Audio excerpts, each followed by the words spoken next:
Hello everyone, তোমরা কেমন আছো? আমি তো খুব ভালো আছি। আজকে সানডে চিকেন কষার রেসিপি নিয়ে চলে এসেছি। চিকেনটা ম্যারিনেট করার জন্য সর্ষের তেল, হলুদ গুঁড়ো, নুন দিয়ে ভালো করে আধা ঘন্টার জন্য আমি ম্যারিনেট করে রেখে দিলাম। ভালো করে দেখো চিকেনটাকে মাখিয়ে নিচ্ছি।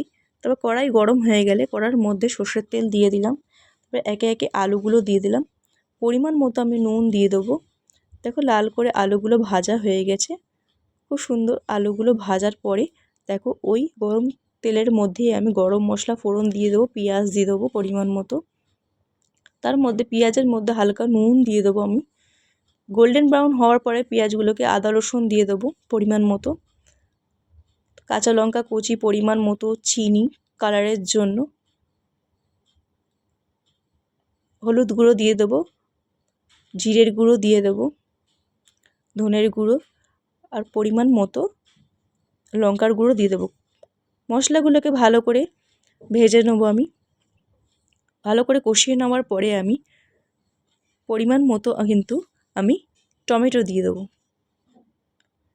কুচনো টমেটো দেওয়ার পরে ভালো করে নেড়ে চেড়ে কাশ্মীরি লঙ্কার গুঁড়ো দিয়ে দেবো। কালারের জন্য কাশ্মীরি লঙ্কার গুঁড়ো আমরা ব্যবহার করি। তারপর পরিমাণ মতো কিন্তু আমি চিকেন দিয়ে দেবো।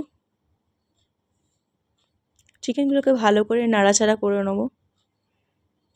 পরিমাণ মতো আলু, ভালো করে আলুগুলোকে নাড়াচাড়া করে নেবো চিকেনের সাথে।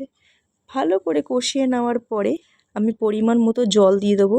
গরম জল দেবো, তোমরা ঠান্ডা জলও দিতে পারো। দেখো খুব সুন্দর কালার এসছে চিকেনের। ভাজা মশলা দিয়ে দেবো। আমি একদিন ভাজা মশলাটাও ভালো করে দেখিয়ে দেবো আমি কী দিই। ভাজা মশলা, গরম মশলা গুঁড়ো দিয়ে দিলাম।